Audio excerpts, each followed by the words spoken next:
Telesaúde Bahia, para profissionais de saúde da atenção básica que atuam na Bahia. Bom, boa tarde a todos e a todas. Gratidão aí pelo convite, né, num mês tão importante para a hanseníase e para as pessoas acometidas, né, e para nós, trabalhadores da área da saúde.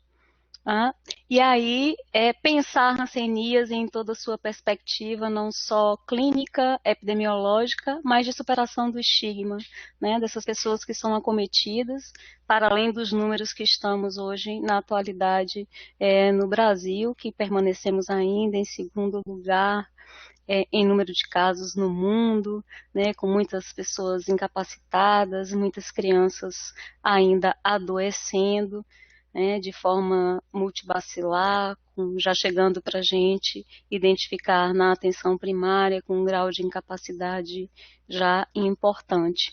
E daí pensar um tema que talvez seja um tema bastante desafiador. Por isso, a proposição de trabalhar desafios e quais as possibilidades que a gente teria, né, juntos para pensarmos como iremos enfrentar, né, o estigma, a discriminação, o preconceito que assola tantas pessoas que ainda estão nas áreas descobertas ou não, mas que ainda não conseguiram ser encontradas, né, por nós, trabalhadores da área da saúde. Então, falar de hanseníase, eu gostaria de trazer um pouco a reflexão do Bacurau, né, do Francisco Augusto Vieira Nunes, o famoso Bacurau, né, e que foi uma pessoa cometida pela hanseníase, criador do Murran, né, mas que, partindo dessa reflexão, a gente dialoga um pouco como é que a gente pensa essa superação desse estigma. Então, assim sendo, contrair a hanseníase, por exemplo, não é apenas, mesmo que afirmemos o contrário, contrair uma doença que agride os nossos nervos periféricos, mas contraímos também uma nova identidade, que não raro é muito pior do que a doença em si, até porque identidade não tem cura. E aí o Bacurau, ele traz um texto, né, em um congresso internacional na Flórida, época 93, e aí ele vai deixar um legado bem importante para a gente pensar, né, pessoas para além dos bacilos, pessoas que são acometidas por uma doença que pode vir a nos incapacitar, a deixar sequela que vai marcar o nosso corpo e que, portanto, vai trazer uma identidade.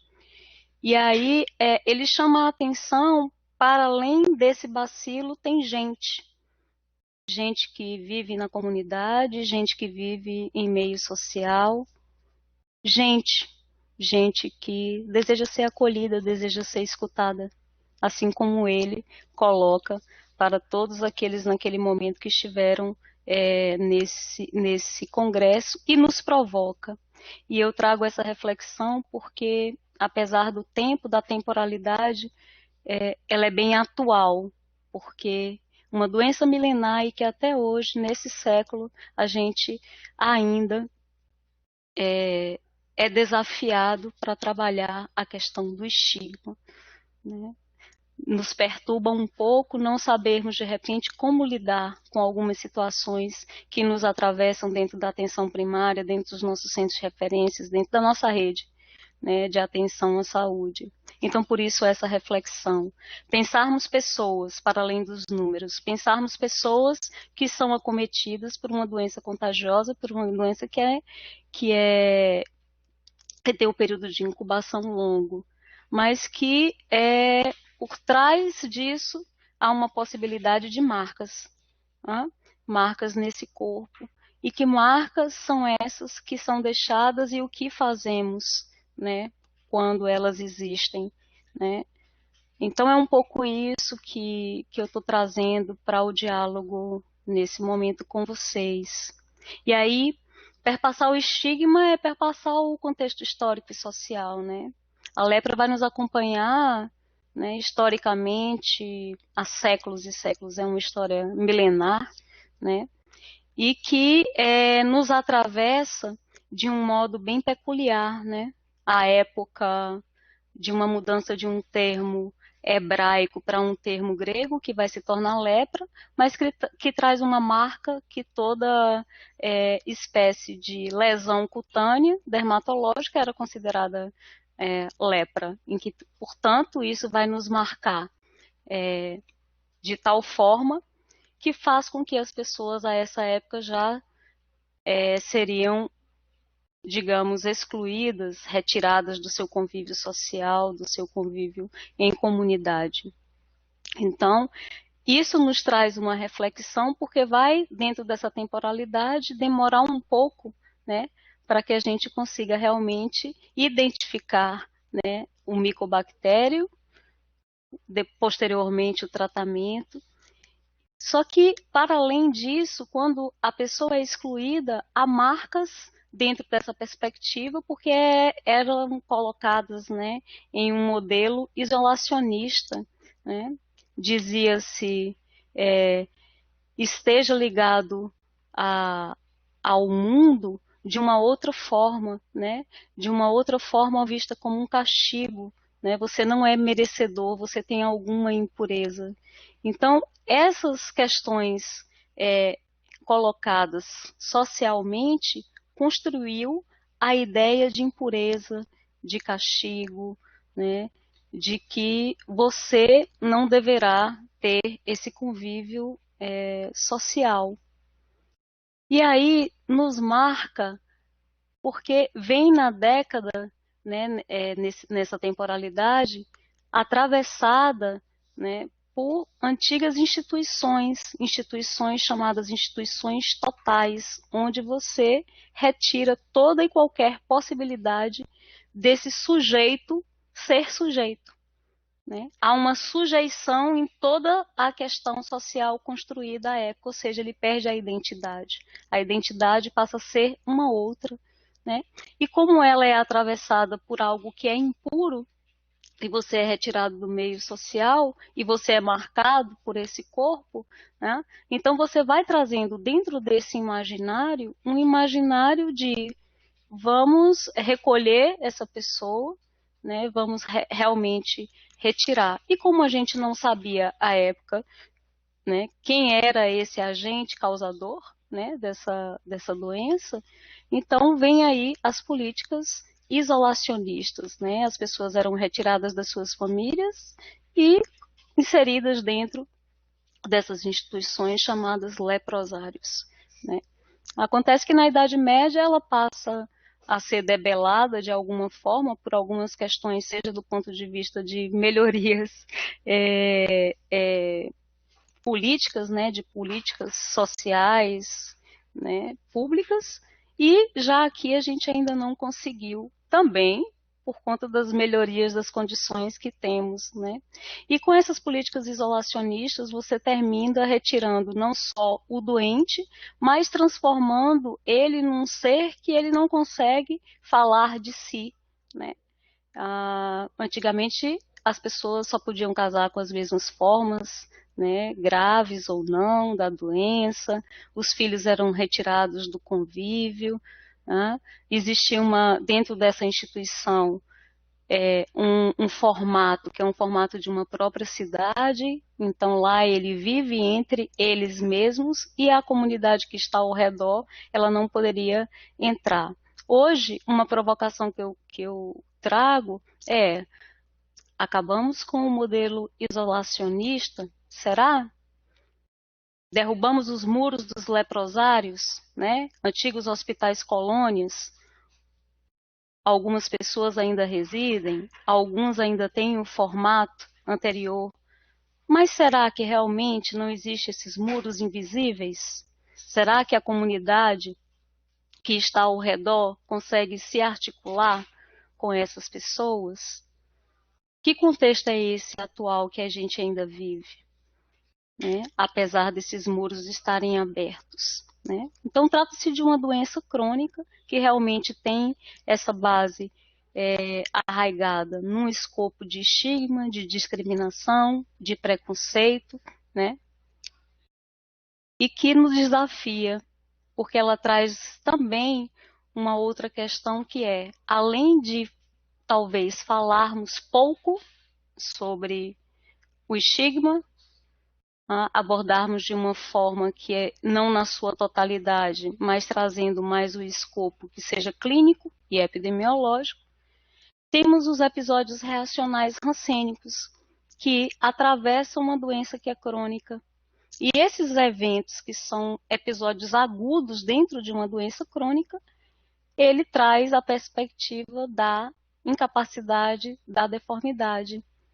E é isso, cada vez mais, tende a perpetuar o estigma. É diferente de você ter, como dizia o Bacurau, uma mão em garra, né, uma mão em reabsorção pela hanseníase, de uma mão que seja perdida ou machucada por uma guerra, por alguma história que vá lhe trazer ouros, né, ou louros.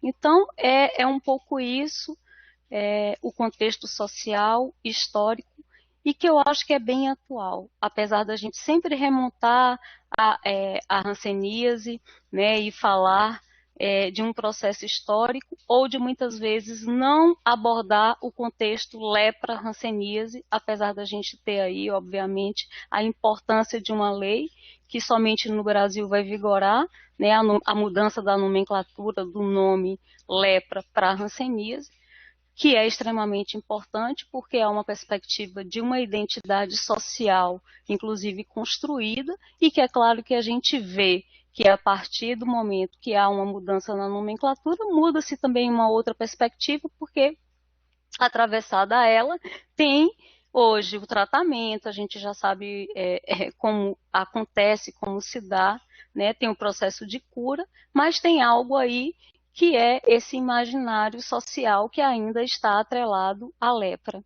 né? Então, inicialmente é um pouco esse contexto que eu gostaria de estar trazendo, sempre com uma reflexão atravessada por todos nós, né? Nesses momentos que a gente se encontra dentro desse contexto, de que modo a gente aborda, né, inclusive esse contexto social e histórico do adoecer, né, com esse agravo, hanseníase, né? Será que a gente exclui a palavra lepra, né? Mas algumas pessoas trazem a lepra, né? Se você for perguntar, elas vão referenciar a lepra. Será que não deveríamos abordar ela, mas trazendo para um outro contexto mais contemporâneo? Seria um pouco essa provocação. E aí, para trabalharmos os estigmas, é preciso que a gente pense esse indivíduo, né? E dentro dessa perspectiva do indivíduo, trabalhar o contexto de identidade, né? Identidade como consciência de si e do lugar que esse indivíduo ocupa no mundo, dessa relação com o outro que cada um constrói, né? E construindo essa relação, eu construo o meu eu. E quando o eu ele não consegue se relacionar com esse outro, e aí quando isso acontece, é o que a gente chama de estigma, né? Então, pensar estigma é algo complexo, mas não impossível. Inclusive, hoje a gente tem, né, a estratégia de enfrentamento para a hanseníase 2019 e 2022, que a gente já vem dialogando, né, pelo Ministério da Saúde, mas nessa perspectiva pensar e traz como um dos pilares, né, a inclusão social, o processo de você trabalhar o estigma de uma outra forma, né, de uma forma que a gente enxerga um pouco que complexidade é essa desse indivíduo, para além de sinais e sintomas, e o que é que isso provoca no seu cotidiano, no seu mundo vida, né? Então, estigma, segundo Goffman, que é um sociólogo canadense, que vai dizer que são propriedades que certas doenças ou condições possuem, produzindo marcas que funcionam como um desencadeador de uma emoção que provoca isolamento. Assim, o estigma ele vai inabilitar esse indivíduo para essa aceitação social, o que vem de encontro a todo esse processo histórico, né, contexto social histórico que a hanseníase traz em sua gênese, né? Então, estigma é um termo criado pelos gregos, né, que faz alusão a esses sinais de corpo, que vai ratificar algo extraordinário ou mal sobre o status moral de alguém. E aqui a gente traz, sempre, toda vez que a gente vai abordar isso, seja do ponto de vista nos consultórios, no território, né, em ações de educação permanente, sempre sai a questão dos relatos, né, bíblicos, da perspectiva de quando se inicia, dos Lázaros, dos hospitais, dos leprosários, enfim. E que moral é essa ou não? Que status é esse que a gente está ajudando a manter, né, nesse indivíduo, já que ele já traz um processo histórico tão complexo e que o fato de não falarmos, isso vai fazer sobre o estigma e sobre a hanseníase, isso vai fazer com que essas pessoas não tenham acesso à informação, né? Então, o nosso processo de comunicação minimamente deverá abordar, né? Porque quando isso se instala, já é algo, digamos, que seja um pouco mais complexo de você trabalhar, né, essa pessoa dentro desse contexto social. E esses sinais que eram deixados, né, nos corpos, indicando que a pessoa era o portador, né, nesses corpos, indicando que o portador era uma pessoa marcada e deveria ser evitada, excluída do ambiente público, né. E aí me marca muito uma frase que diz: estejas morto para o mundo e vivo para Deus. Então, no momento em que você é descoberto com uma doença e você profere essa frase, né, e isso dá um significado mais ampliado, né, do que é o estigma, né, do que seja estigma para essas pessoas. Então, não tem como a gente não trabalhar o componente estigma, discriminação, preconceito dentro da perspectiva dos nossos processos, seja ele individual ou coletivo. Trago ainda o termo estigma, né, como não um atributo em si, mas construído na relação entre a doença e o significado em torno dela, né? Que é o que a gente está colocando aqui agora, conduzindo a diferentes estereótipos em diferentes períodos. Por mais que a gente diga, mas isso foi antes, né? Mas a gente ainda aborda a lepra como a doença que cai os pedaços e a hanseníase como a doença que tem cura, né? Como a lepra como uma doença feia, mas a hanseníase é do mesmo jeito, mas hoje tem cura. Então, essa coisa de do mesmo jeito, muitas vezes está nas entrelinhas, né, dos nossos processos de comunicação e educação, dos processos de educação permanente, ou no próprio fazer individual ou coletivo. Isso fica entre linhas porque eu não posso sentir isso pelo outro, né? Então, o que há verdadeiramente em torno de estar acometido pela hanseníase, estar em tratamento? Né?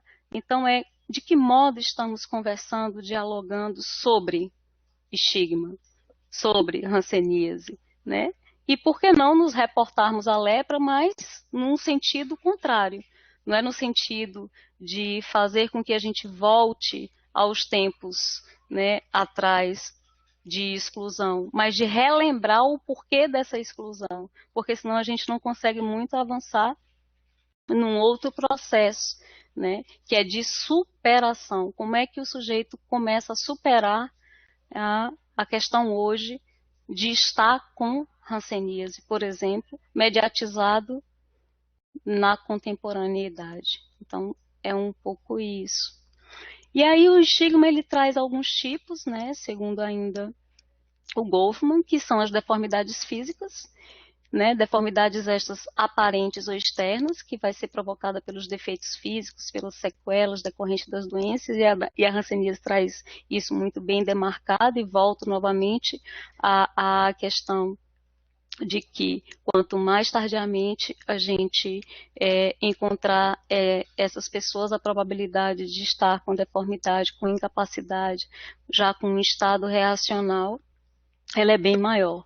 Então, é algo que nos chama a atenção, né? As culpas de caráter individual, né, que está aí relacionada aos transtornos mentais, ao alcoolismo, tentativas de suicídio, outro tipo de estigma que seria o estigma coletivo, né, que são as características de grupo étnico, nação, religião, cigano, judeu, os negros, enfim, esses seriam os tipos de estigmas que a gente traz. E não tem como também não abordarmos aqui, nesse contexto, a questão do preconceito e da discriminação, né? Preconceito como um juízo preconcebido, manifestado geralmente na forma de uma atitude discriminatória, que se baseia nos conhecimentos surgidos em determinado momento, como se revelassem verdades sobre pessoas ou lugares determinados. E a discriminação significa fazer uma distinção, né?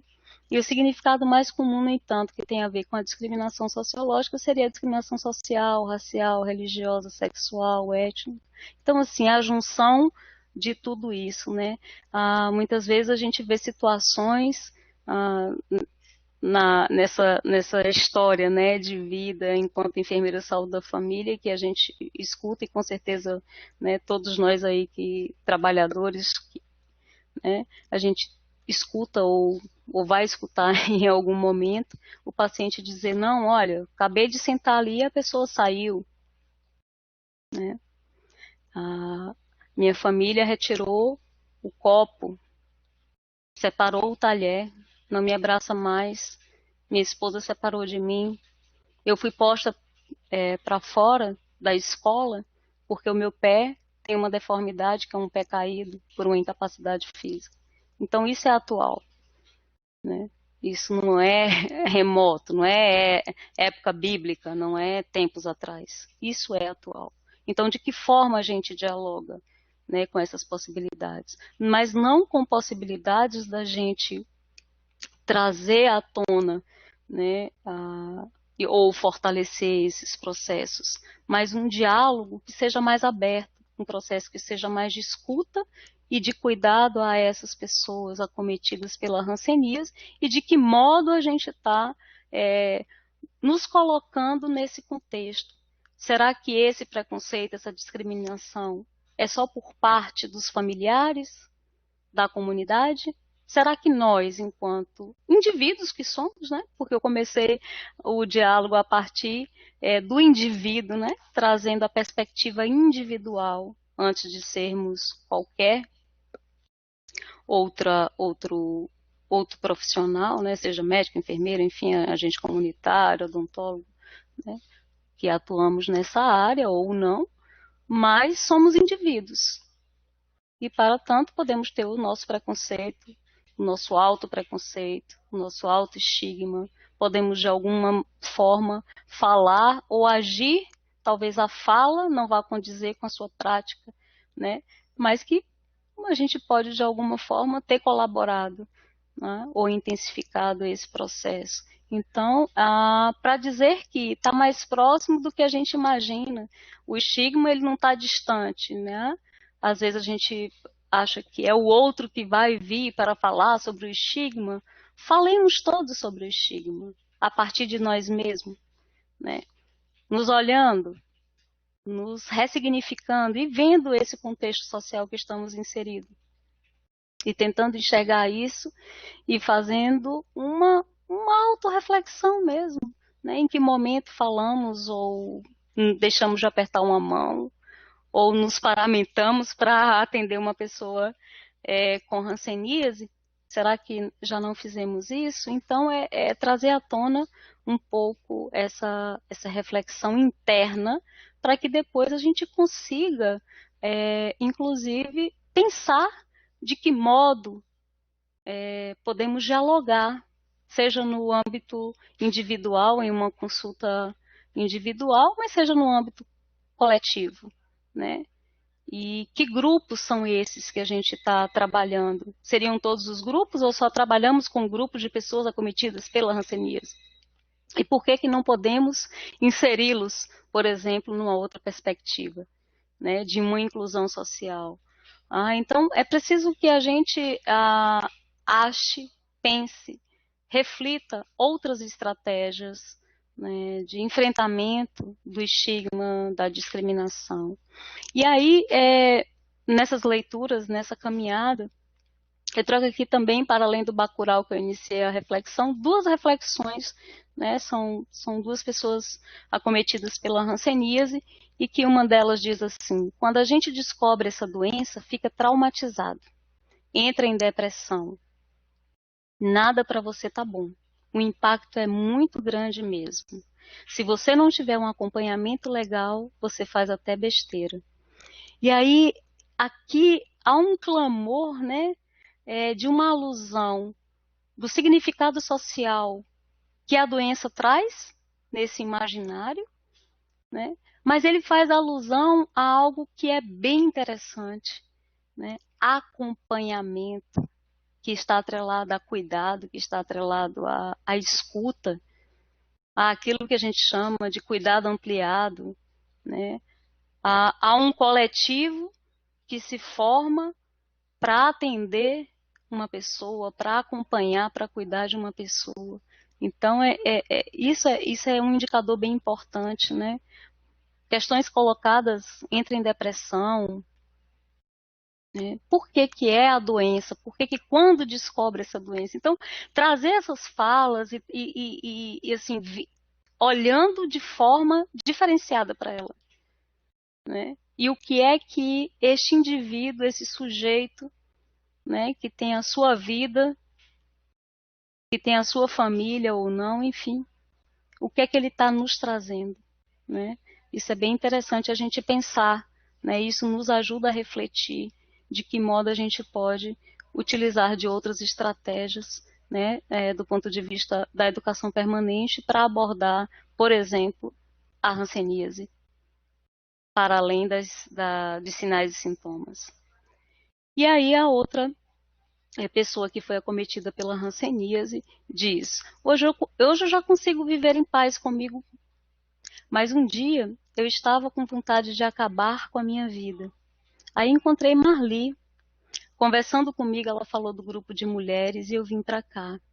Hoje não sinto mais isso. Já até dei entrevista na televisão, falei sobre mim. Isso é muito forte, né? Marli é uma, uma mulher fantástica, né, coordenadora do GAMA, que é um grupo de mulheres acometidas pela hanseníase, um projeto maravilhoso, lindo, né? E que bom que ela encontrou a Marli, né? E que bom que ela conseguiu ressignificar a vida dela, né? Por uma oportunidade que muitas vezes a gente não vislumbra isso no nosso cotidiano. Isso, por exemplo, é uma das estratégias diferenciadas da gente pensar de que modo a gente pode estar inserindo esse indivíduo dentro do contexto da nossa área, do contexto do nosso território, do contexto do nosso centro de referência, do contexto dos nossos, sei lá, hospitais de referência, dos nossos serviços, né? Um grupo completamente diferenciado que vai trabalhar com uma arte, que vai trabalhar com outras possibilidades, que as pessoas se achem, se encontrem por meio deles, para além de falar só sobre a doença, né? A vida para além, né? E como essa pessoa se cuida ou não, que impacto isso tem causado na vida. Eu acho que é um pouco isso, né? É essa reflexão, né? Para além de trazermos aqui algo pronto e acabado, mas refletir de que modo estamos fazendo, de que modo estamos cuidando, né? E que cuidado é esse, para além da PQT. Porque, inclusive, para eu dar PQT, eu preciso descobrir essas pessoas. E eu só vou descobrir essas pessoas se eu falar com a comunidade, se eu dialogar com a comunidade, se eu ocupar os espaços para além dos territórios. E os nossos territórios estão cheios de equipamentos sociais que podem ser utilizados. Mas é preciso a gente pensar, é preciso a gente sair da zona de conforto, é preciso a gente fazer algo, né? Algo que seja não o mesmo do que já vem sendo feito, mas talvez pensar de forma diferenciada. E não temer falar do estigma, sobre o estigma. Eu acho que o processo talvez mais desafiador do cuidado seja a escuta. A escuta e o olhar atento às pessoas que a gente está cuidando. Esses talvez seja o maior desafio. Porque se eu escuto, eu estou escutando o que o Francisco colocou e eu estou escutando o que a Wanda colocou. Se eu não escuto, eu não vou entender o que está por trás, muitas vezes, daquele olhar perdido no momento de uma poliquimioterapia que eu vim tomar na dose supervisionada, né? Não é só o copo de água e a tomada do remédio, é para além disso. Né? Como essas pessoas estão se sentindo, o porquê que elas estão se sentindo, né? De que modo um ou outro de repente discriminou, teve algum tipo de preconceito, ou que ele se viu dessa maneira. E o grande encantamento, né, e aí eu vou puxar um pouco para a atenção primária em saúde, que eu acho que pode ter as suas diversidades, as suas dificuldades, mas é a probabilidade do encontro, né? O encontro que está para além do tema a ser colocado, e o tema para além de sinais e sintomas que são extremamente importantes, né? Mas que esse encontro provoque nessas pessoas esse cuidado de si, que com o processo histórico anterior, né, atrelado à palavra lepra, ele foi retirado, né, enquanto indivíduo, enquanto sujeito de si, da sua vida, com o seu processo de autonomia. Então, esse é talvez o grande desafio de trabalhar o terceiro pilar da estratégia nacional, né, e da estratégia global. Esse seria o grande desafio, né? E a gente sabe que hoje existem algumas ferramentas que são importantes, né, algumas escalas, salsa, participação, a própria escala de estigma individual, coletivo, que alguns grupos já estão trabalhando hoje no Brasil, que tem chegado principalmente a escala salsa participação desde 2008, né, o Ministério já coloca isso, mas que a gente tem caminhado pouco, né, com relação a isso. Mas, enfim, é um pouco essas questões a partir desse contexto que eu estou falando. E aí, uma pergunta, né, que eu deixo para mais uma provocação, né, é o que estamos fazendo para diminuir o estigma. E aí o que estamos somos todos, né? Eu, você, eu enquanto indivíduo, eu enquanto profissional, eu enquanto sujeito, os outros, né? O mundo vida, porque não tem como você sair dele, né? E essa sociedade que se constrói a partir de qual perspectiva, né? Como é que a gente está enxergando esse contexto. E o convite é repensar as nossas práticas, reconstruir, nos ressignificar, porque muitas vezes também isso está atrelado a nós, né? Quando a gente diz, não precisa falar que você tem hanseníase, por que não? Será por que a gente diz isso? Será que a gente não estaria dando um posicionamento, né, um pouco discriminatório, preconceituoso, de reafirmação de um estigma, potencializando esse estigma?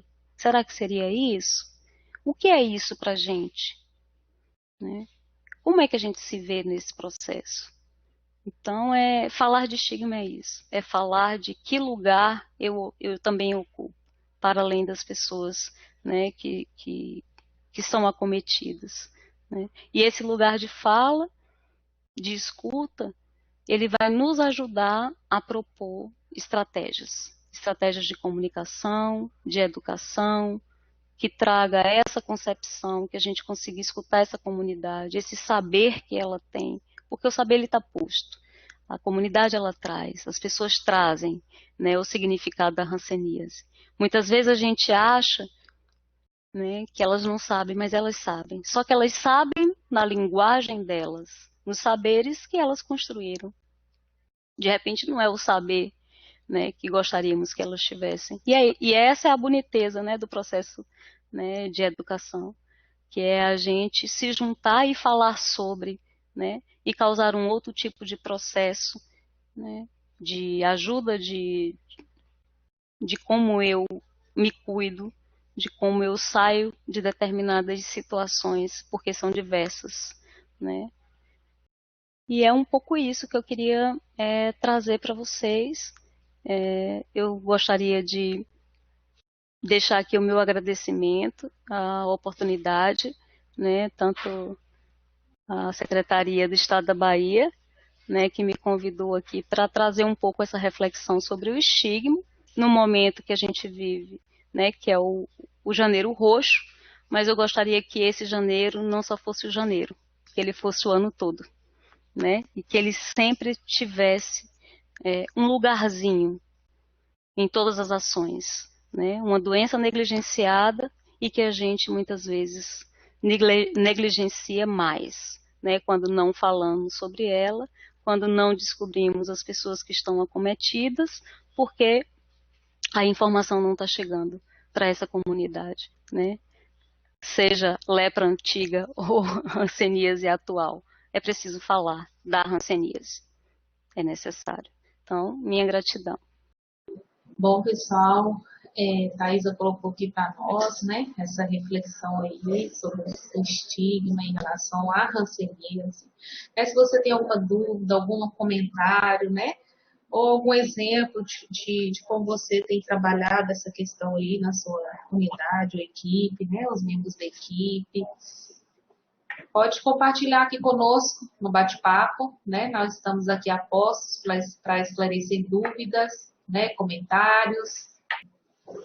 Thaisa, enquanto o pessoal digita aqui, na sua experiência, né, como tem sido lidar com esse estigma, fala assim, em termos de prática, né, o que você tem de orientação para esse profissional, para ele que está ali no dia a dia, durante uma sala de espera ou uma atividade de educação e saúde, que reúna a comunidade, né, na prática, como trabalhar isso, o profissional? É importante essa pergunta que você está colocando, porque não existe uma fórmula, né? E essa fórmula, como ela não existe, muitas vezes a gente não fala sobre, né? Então a gente fica na sala de espera ou num ambiente que seja numa perspectiva de roda de conversa, a gente está trazendo sempre como é que a hanseníase ela acontece, quais são os sinais e sintomas, como é o tratamento, mas a gente não começa, digamos, pelo indivíduo. Como é que ele está se sentindo, por exemplo? O que é que ele sente quando o médico, a enfermeira falou, enfim, sei lá, você tem hanseníase, né? E essa hanseníase, o que é que significa?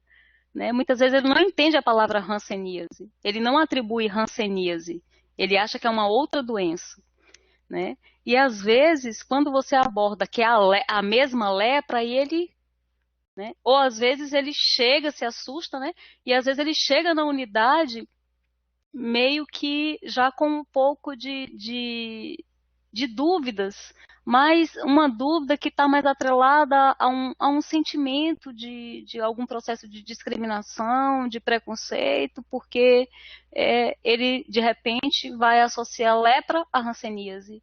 Então, na minha prática, eu costumo sempre abordar, mesmo que nos nossos processos, né, e aí a gente não fale, né, como eu falei anteriormente no Brasil, a gente vai chamar hanseníase, né, vai utilizar o termo hanseníase, né, mas uma prática que eu tenho tido é fazer essa pergunta, né, seja do ponto de vista individual, seja do ponto de vista de trabalhar uma roda de conversa, um coletivo, enfim, qualquer processo que seja um processo de educação permanente, porque trazer esse indivíduo e aquilo que ele sente vai fazer com que ele abra, né, o que ele tem enquanto saber e que a gente consiga construir. Porque se a gente não falar sobre isso, a gente vai continuar, né, permanecendo com alguns processos que são bem difíceis, né, de discriminação, de preconceito, de estigma até hoje, apesar de não existirem mais aí as instituições chamadas leprosários ou ou hospitais colônias, mas muitas vezes estes estão nessas comunidades, principalmente comunidades, né, vulneráveis, é uma doença que está relacionada a uma vulnerabilidade social, né, há determinantes sociais importantes que a gente precisa acrescer, que senão a gente não vai modificar, inclusive, criar propostas, ou repensar políticas públicas, que senão a gente não consegue atravessar de uma outra forma, né? Mas dizer que existe uma fórmula e que eu faço sempre assim, não. Porém, eu sempre abordo o sujeito. Né? Quem é ele nesse processo de adoecer que é dele? Ou seja, ele sabe o que ele tem, é só ele que sabe o que ele está sentindo, que marcas são essas ou não que está nesse corpo. Uma incapacidade que ele já veio, por exemplo, já foi diagnosticado como incapacidade. Que incapacidade é essa e o que é que ela faz com ele nesse cotidiano? E não simplesmente abordarmos só o tratamento, os cuidados e de que modo? Será que ali houve algum outro processo de que ele não consegue trabalhar? De que ele não consegue segurar o próprio prato? De que ele não consegue fazer as atividades cotidianas? Se a gente não abordar isso num processo de educação, né, com a comunidade, a gente não vai estar trazendo ela para repensar que doença é essa. Que hoje tem tratamento, que tem cura pelo Sistema Único de Saúde, que é o único sistema que vai dar esse tratamento, né? Então, assim, é a existência dele que faz com que a gente esteja aqui, por exemplo, agora nesse momento falando sobre a hanseníase, é a existência desse SUS, né? Então é um pouco isso que a gente tem que, eu acho que essa é a minha militância, né, que eu tenho feito mesmo como enfermeira, saúde da família que sou, né, nos espaços que eu provoco, que seja de educação permanente, que seja, né, de lidar com esse outro no seu processo de cuidado. Eu acho que precisamos avançar para isso, sabe? E não esperar que fulano, ciclano, beltrano, que tem uma expertise em alguma temática de hanseníase ou de estigma, venha para falar sobre, né? Porque isso é algo que está perpetuado, né, na identidade social dessas pessoas. Inclusive, tem uma profissional que pergunta aqui, ela falou se você tem alguma indicação de materiais para trabalhar com estigma. Se tem algum material que já foi desenvolvido, né? Alguma cartilha, folder que você pode indicar, ou material em PDF. Assim, especificamente abordando o estigma propriamente, não, né? Não atrelado à hanseníase. É claro que a gente vai ter os autores, como eu trouxe aqui, né? Que é o autor que eu mais trabalho, que seria o Goffman, né, que vai estar abordando o estigma e que foi essas definições que eu trabalhei aqui. Atrelado a esses materiais que vão trabalhar estigma, com algumas possibilidades de texto, a gente tem as escalas, né, salsa participação, EMIC coletiva e EMIC individual, que estão disponíveis sim, né, e no site do Ministério da Saúde a gente tem algumas cartilhas, mas dentro dessas cartilhas a gente vai abordar, por exemplo, essas duas falas dessas duas pessoas que foram acometidas, está dentro do material da cartilha do agente comunitário de saúde, que a gente poderia estar trabalhando isso dentro de uma rodada, numa perspectiva, né, da própria educação permanente dos profissionais e dos profissionais com a comunidade. A gente vai ter uma cartilha muito interessante, que é de direitos humanos também, que vai trabalhar esse outro lado, que dá a possibilidade dele estar dialogando e se informando sobre o processo de inclusão social, quais são os direitos, né, e deveres, assim como da própria situação de que ele se encontra enquanto rede, né, de atenção à saúde, enfim, seria um pouco isso. Acho que a gente tem que avançar inclusive nesse processo, nessa proposta de materiais específicos para você trabalhando o estigma, mas aí a gente busca aí os artigos, alguns artigos científicos que vão trabalhar e alguns autores que vão estar trazendo mais essa perspectiva, né? Mas do estigma de uma forma geral, como eu trouxe aqui, né? O que é esse?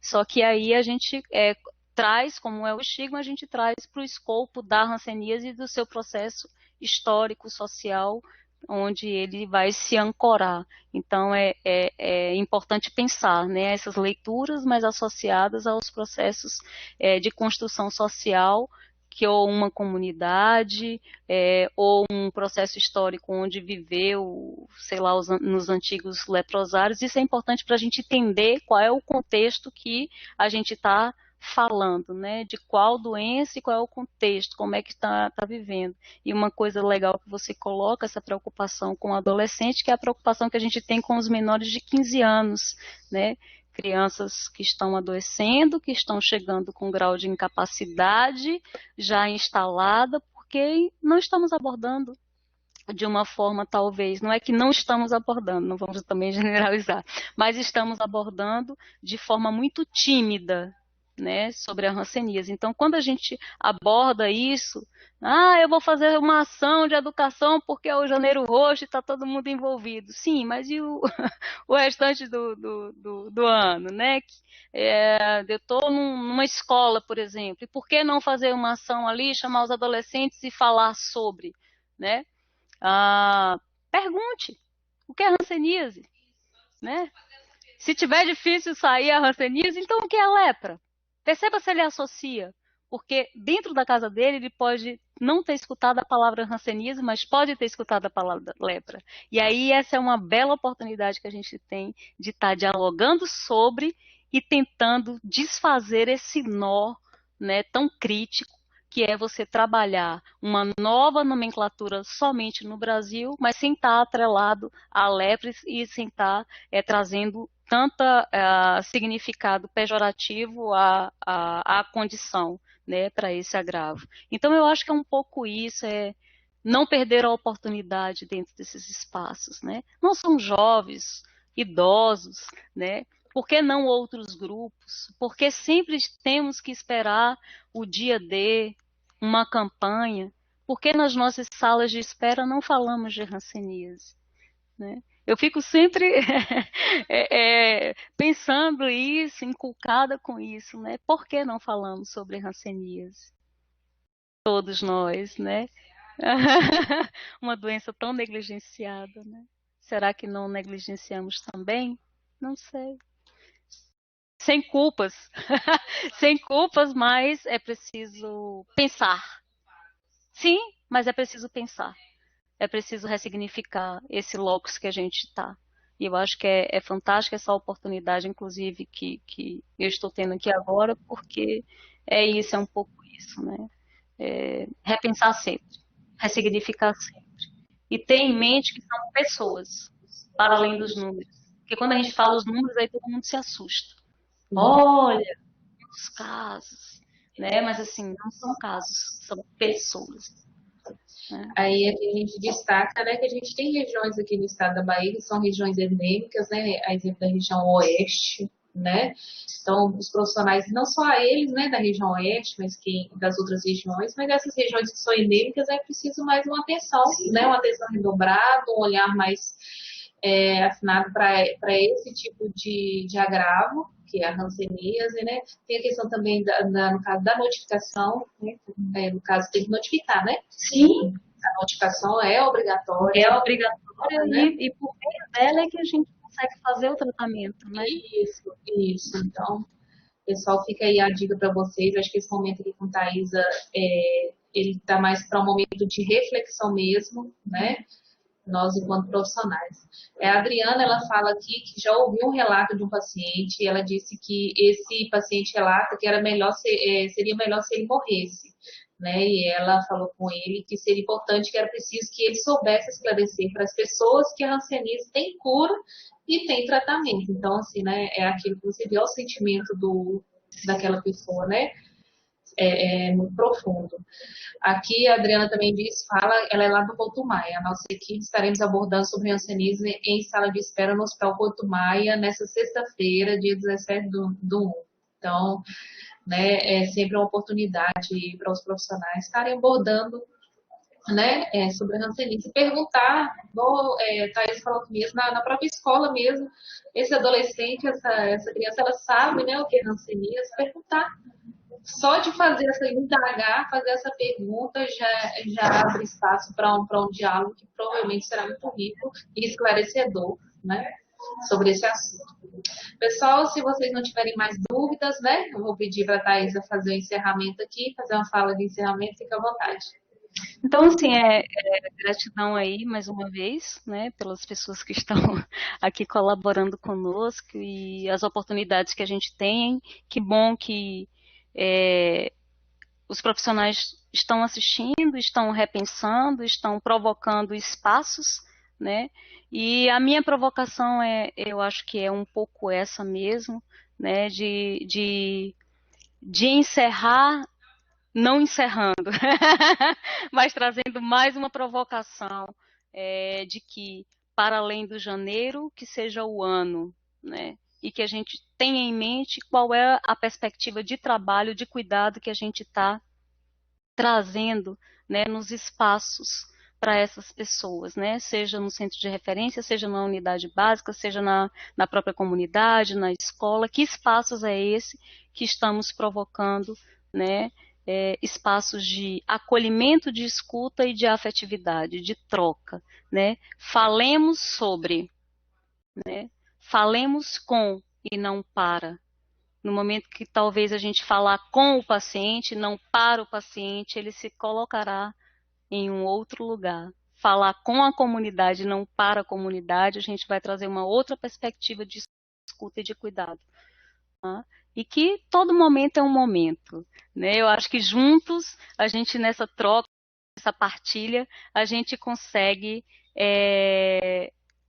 trazer uma outra perspectiva, né? E agradecer mais uma vez, né, a oportunidade, ao Estado. Eu estou aqui como apoiadora, está sendo uma experiência bem importante, um projeto piloto do Ministério da Saúde, né, apoiando aí 6 estados, e eu ganhei esse presente, né? Sou aqui baiana e vim parar na Bahia desde agosto. Estou aqui com o pessoal lá na Advep. Tem sendo uma experiência bem importante, experiência de não só profissional, mas que tem me acrescido muito enquanto gente, né, que gosta de gente e que tem se relacionado muito com as regionais de saúde, né? Tenho visto as situações, né, postas, colocadas, mas também o outro lado que precisamos avançar, né? Então, mais uma vez agradecer a oportunidade, né, a coordenadora, né, Cida, que fez esse convite, ao GT, né, as meninas, a Cris, a Érica, a Grace, enfim, todo o pessoal que trabalha, a diretora da Advep, a Jeane, que me acolheu também, enfim, que me acolhe,